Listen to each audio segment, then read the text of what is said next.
Hello and welcome to the Sherlock Holmes short, A Study in Scarlet, Chapter 2, The Science of Deduction. We met next day as he had arranged, and inspected the rooms at number 221B Baker Street, of which he had spoken at our meeting. They consisted of a couple of comfortable bedrooms and a single large airy sitting room, cheerfully furnished and illuminated by two broad windows. So desirable in every way were the apartments, and so moderate did the terms seem when divided between us, that the bargain was concluded upon the spot, and we at once entered into possession. That very evening I moved my things round from the hotel, and on the following morning Sherlock Holmes followed me with several boxes and portmanteaus. For a day or two we were busily employed in unpacking and laying out our property to the best advantage. That done, we gradually began to settle down and to accommodate ourselves to our new surroundings. Holmes was certainly not a difficult man to live with. He was quiet in his ways and his habits were regular. It was rare for him to be up after 10 at night, and he had invariably breakfasted and gone out before I rose in the morning. Sometimes he spent his day at the chemical laboratory, sometimes in the dissecting rooms, and occasionally in long walks, which appeared to take him into the lowest portions of the city. Nothing could exceed his energy when the working fit was upon him, but now and again a reaction would seize him, and for days on end he would lie upon the sofa in the sitting room, hardly uttering a word or moving a muscle from morning to night. On these occasions I have noticed such a dreamy, vacant expression in his eyes, that I might have suspected him of being addicted to the use of some narcotic, had not the temperance and cleanliness of his whole life forbidden such a notion. As the weeks went by, my interests in him and my curiosity as to his aims in life gradually deepened and increased. His very person and appearance were such as to strike the attention of the most casual observer. In height he was rather over 6 feet, and so excessively lean that he seemed to be considerably taller.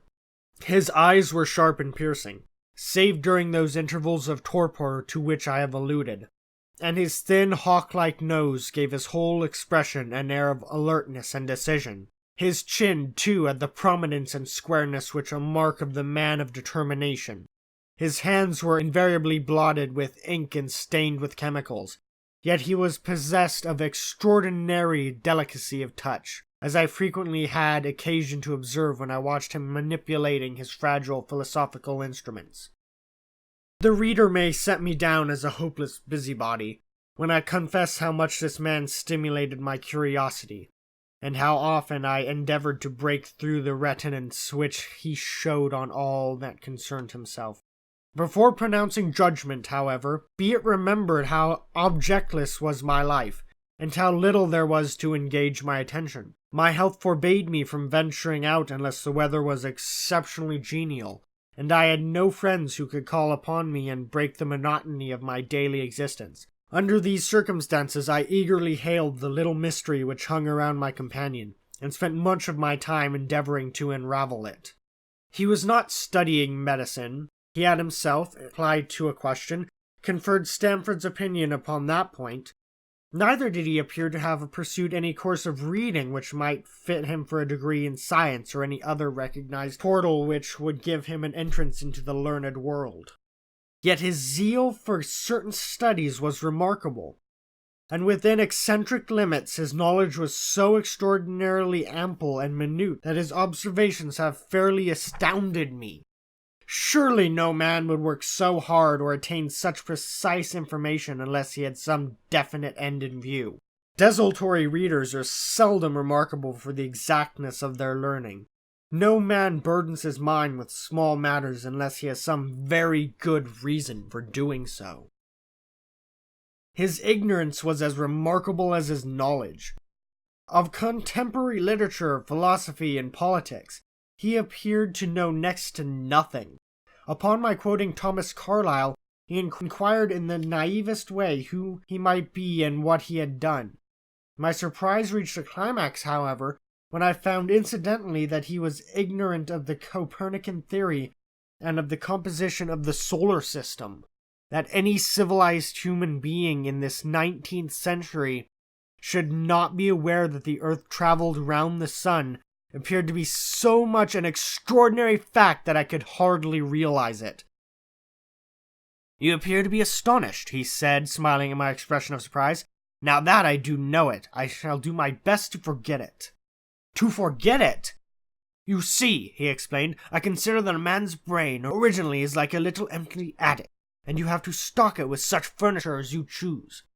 A fool takes in all the lumber of every sort that he comes across, so that the knowledge which might be useful to him gets crowded out, or at best is jumbled up with a lot of other things, so that he has a difficulty as laying his hands upon it. Now the skilled workman is very careful indeed as to what he takes into his brain attic. He will have nothing but the tools which may help him in doing his work. But of these he has a large assortment. He will have nothing but the tools which may help him in doing his work. But of these he has a large assortment, and all in the most perfect order. It is a mistake to think that that little room has elastic walls that can distend to any extent. Depending upon it, there comes a time for every addition of knowledge you forget something that you knew before. It is of the highest importance, therefore, not to have useless facts elbowing out the useful ones." "But the solar system," I protested. "What the deuce is it to me?" he interrupted impatiently. "You say that we go round the sun. If we went round the moon, it would not make a pennyworth of difference to me or to my work." I was on the point of asking him what that work might be, but something in his manner showed me that the question would be an unwelcomed one. I pondered over our short conversation, however, and endeavored to draw my own deductions from him. He said that he would acquire no knowledge which did not bear upon his object. Therefore, all the knowledge which he possessed was such as would be useful to him. I enumerated in my own mind all the various points upon which he had shown me that he was exceptionally well informed. I even took a pencil and jotted them down. I could not help smiling at the document when I had completed it. It ran in this way. Sherlock Holmes, his limits. 1. Knowledge of literature, nil. 2. Philosophy, nil. 3. Astronomy, nil. Politics, feeble. Botany, variable. Well up in belladonna, opium, and poisons generally. Knows nothing of practical gardening. Geology, practical but limited. Tells at a glance different soils from each other. After walks has shown me splashes upon his trousers, and told me by their color and consistence in what part of London he had received them. Chemistry, profound. Anatomy, accurate but unsystematic. Sensational literature, immense. He appears to know every detail of every horror perpetrated in the century. Plays the violin well. Is an expert single-stick player, boxer, and swordsman. Has good practical knowledge of British law. When I had got so far in my list, I threw it into the fire in despair. If I can only find what the fellow is driving at by reconciling all these accomplishments and discovering a calling which needs them all, I said to myself, I may as well give up the attempt at once. I see that I have alluded above to his powers upon the violin. These were very remarkable, but as eccentric as all his other accomplishments, that he could play pieces and difficult pieces I knew well, because at my request he has played some of the Mendelssohn's Lieder and other favorites. When left to himself, however, he would seldom produce any music or attempt any recognized air. Leaning back in his armchair of an evening, he would close his eyes and scrape carelessly at the fiddle which was thrown across his knee. Sometimes the chords were sonorous and melancholy. Occasionally they were fantastic and cheerful. Clearly they reflected the thoughts which possessed him, but whether the music aided those thoughts or whether the playing was simply the result of a whim or fancy was more than I could determine. I might have rebelled against these exasperating solos had it not been that he usually terminated them by playing in a quick succession a whole series of my favorite airs as a slight compensation for the trial upon my patience. During the first week or so we had no callers, and I had begun to think that my companion was as friendless a man as I was myself. Presently, however, I found that he had many acquaintances, and those in the most different classes of society. There was one little sallow, rat-faced, dark-eyed fellow who was introduced to me as Mr. Lestrade, and who came 3 or 4 times in a single week. One morning a young girl called, fashionably dressed, and stayed for half an hour or more. The same afternoon brought a grey-headed, seedy visitor looking like a Jew peddler who appeared to me to be much excited, and he was closely followed by a slipshod elderly woman. On another occasion, an old white-haired gentleman had an interview with my companion, and on another, a railway porter in his velveteen uniform.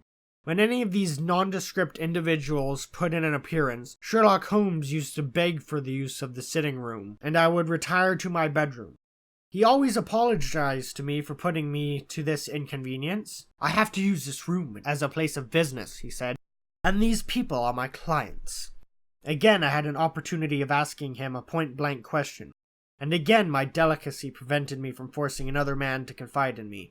I imagined at the time that he had some strong reason for not alluding to it, but he soon dispelled the idea by coming round to the subject of his own accord. It was upon the 4th of March, as I have good reason to remember, that I rose somewhat earlier than usual, and found that Sherlock Holmes had not yet finished his breakfast. The landlady had become so accustomed to my late habits that my place has not been laid nor my coffee prepared. With the unreasonable petulance of mankind, I rang the bell and gave a curt intimation that I was ready. Then I picked up a magazine from the table and attempted to while away the time with it, while my companion munched silently at his toast. One of the articles had a pencil mark at the heading, and I naturally began to run my eye through it. Its somewhat ambitious title was The Book of Life, and it attempted to show how much an observant man might learn by an accurate and systematic examination of that came in his way. It struck me as being a remarkable mixture of shrewdness and of absurdity. The reasoning was close and intense, but the deductions appeared to me to be far-fetched and exaggerated. The writer claimed by a momentary expression, a twitch of a muscle or a glance of an eye, to fathom a man's inmost thoughts. Deceit, according to him, was an impossibility in the case of one trained to observation and analysis. His conclusions were as infallible as so many propositions of Euclid. So startling would his results appear to the uninitiated, that until they learned the process by which he had arrived at them, they might well consider him as a necromancer. "From a drop of water," said the writer, "a logician could infer the possibility of an Atlantic or a Niagara without having seen or heard of one or the other. So all life is a great chain, the nature of which is known whenever we are shown a single link of it. Like all other arts, the science of deduction and analysis is one which can only be acquired by long and patient study. Nor is life long enough to allow any mortal to attain the highest possible perfection in it. Before turning to those moral and mental aspects of the matter, which present the greatest of difficulties, let the inquirer begin by mastering more elementary problems. Let him, on meeting a fellow mortal, learn at a glance to distinguish the history of man, and the trade or profession to which he belongs. Puerile as such an exercise may seem, it sharpens the faculties of observation, and teaches one where to look and what to look for.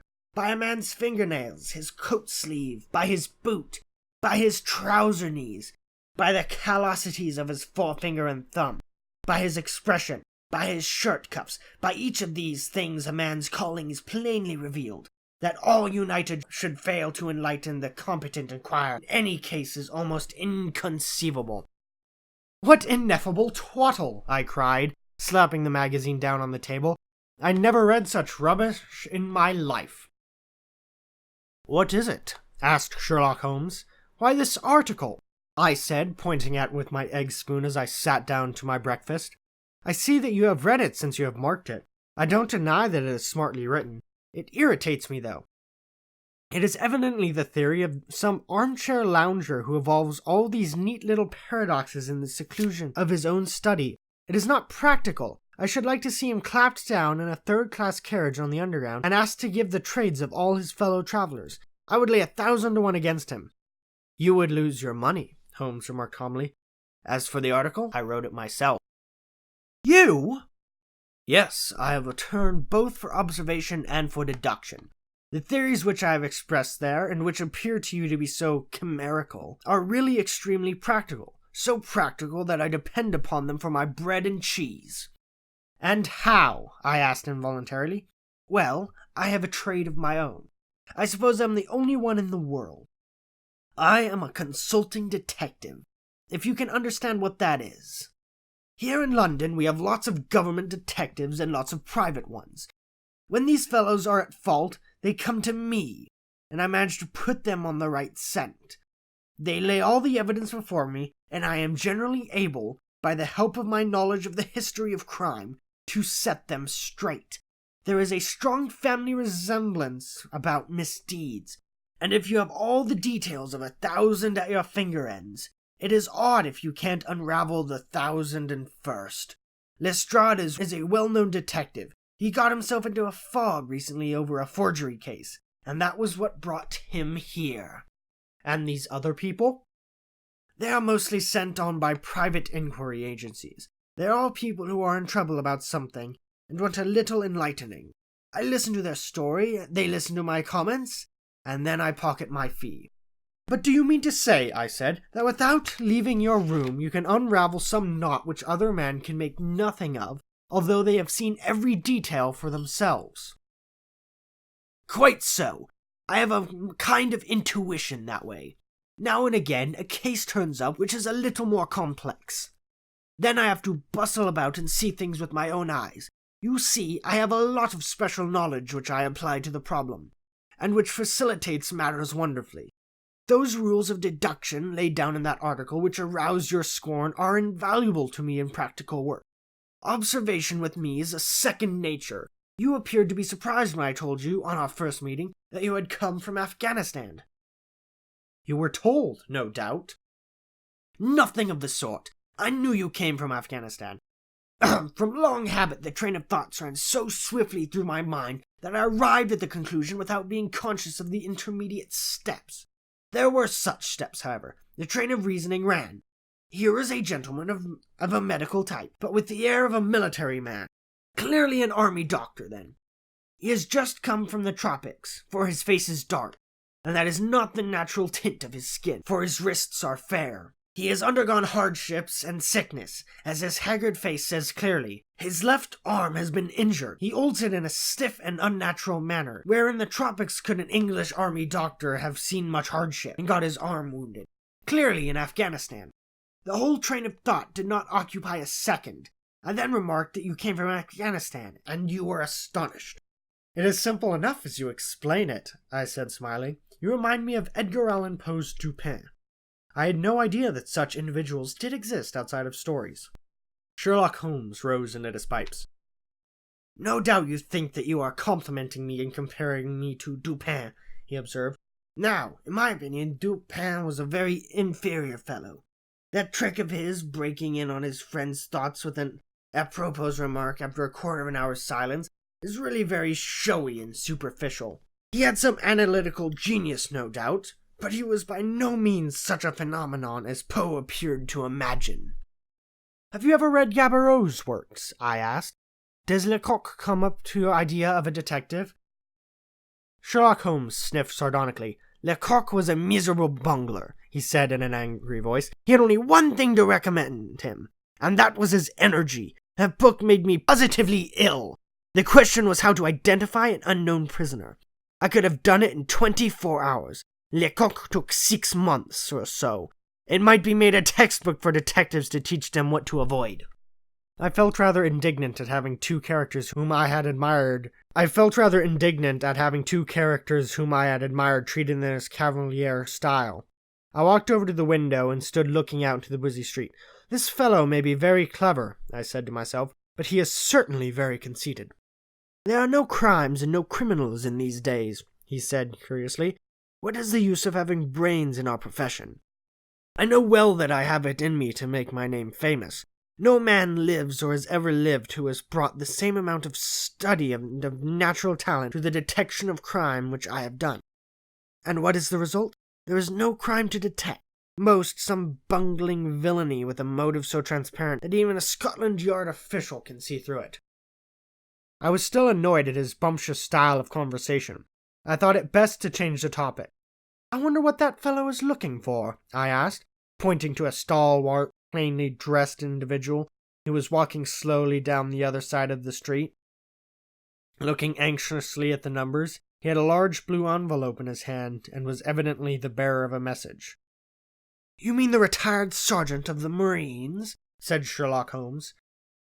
Brag and bounce, I thought to myself. He knows that I cannot verify his guess.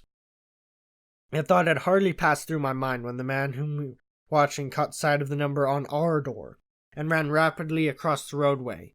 We heard a loud knock and a deep voice bellow, and heavy steps ascending the stair. "For Mr. Sherlock Holmes," he said, stepping into the room and handing my friend the letter. Here was an opportunity of taking the conceit out of him. He little thought of this when he made that random shot. "May I ask, my lad," I said in a blandest voice, "what your trade may be?" "Commissionaire, sir," he said gruffly. "Uniform away for repairs." "And you were?" I asked with a slightly malicious glance at my companion. "A sergeant, sir. Royal Marine Light Infantry, sir. No answer? Right, sir." He clicked his heels together, raised his hand in a salute, and was gone. That concludes Chapter 2. Click on Sherlock Holmes to go to Chapter 3. And remember, be polite in the comments.